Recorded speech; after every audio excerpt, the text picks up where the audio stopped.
we have the absolute pleasure of being joined by one of our favorite actors. Taye Diggs is on the show. Taye, welcome to the Raw Report, man. Yeah. Woo-hoo.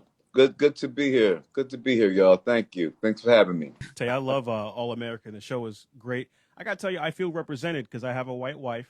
So it's nice to see like these interracial families getting along on TV. It's amazing. I saw that you have a mixed son, Walker. Yeah. I just had my first son who's also mixed. Right. So I was wondering if you had any advice on raising a mixed child in this crazy world that we're in right now. Oh, turn it in and get a full black one as soon as you can. That's allowed? That happens? There's a program for that? Well, I know a guy who can hook that up. Oh man, yeah, I've been so lucky to have been surrounded around people where it's almost like the norm. Congratulations, first off. Oh, thanks, man. Good for you. Advice you do.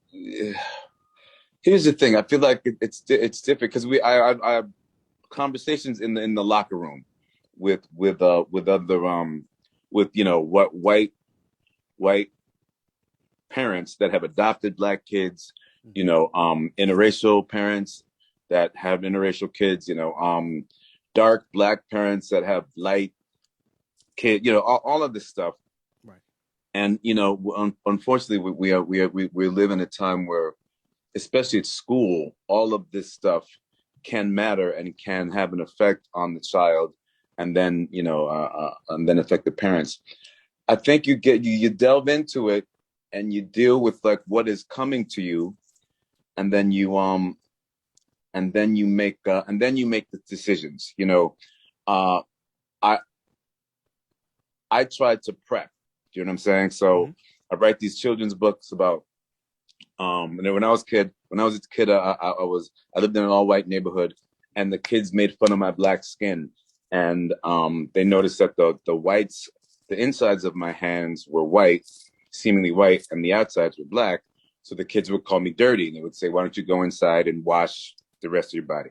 I went inside. I told my mother. She explained to me how beautiful I was, and black is beautiful. So I wrote a book called Chocolate Me, talking about how chocolate is great and chocolate is sweet and all these great things that being black is and can be. And I could not wait to read that book to my child. Unbeknownst to me, when I read that book to my child, it was before he even realized people were different. So I brought it to his attention. You're different from this person. Right. So now I'd be like, oh, is he chocolate? Is he? And, with white people, it's easy to call black people chocolate. White people are different flavors too, but I don't really give a fuck. Oh, sorry. I don't know what those things are.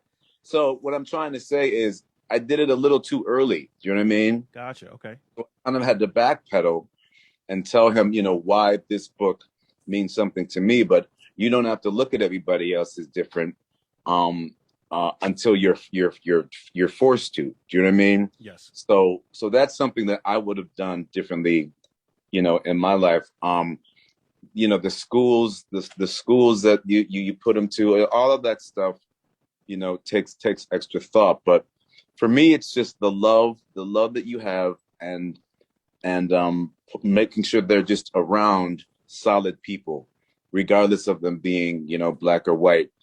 Because there are a lot of awful black people out there too. Mm-hmm. I don't want my son going to a school with a bunch of dumb black people.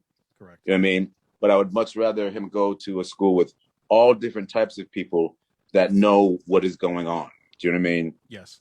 Because I've met white people that have grown up in all white neighborhoods, but they're good people and they have common sense. Right.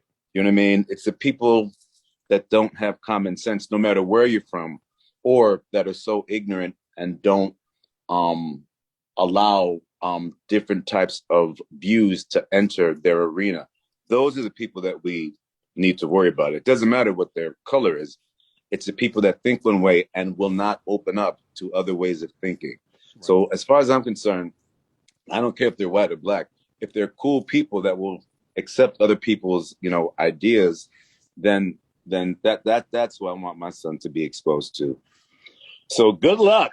I appreciate it. Yeah, we're gonna definitely take that and run with it. Oh, and hair. Hair is one thing you can't argue about. Like, make sure you have somebody who knows how to mess with his hair. Oh yeah. Yeah. Okay, black or white, makes it. Hair is a big deal. Little curls. Yeah.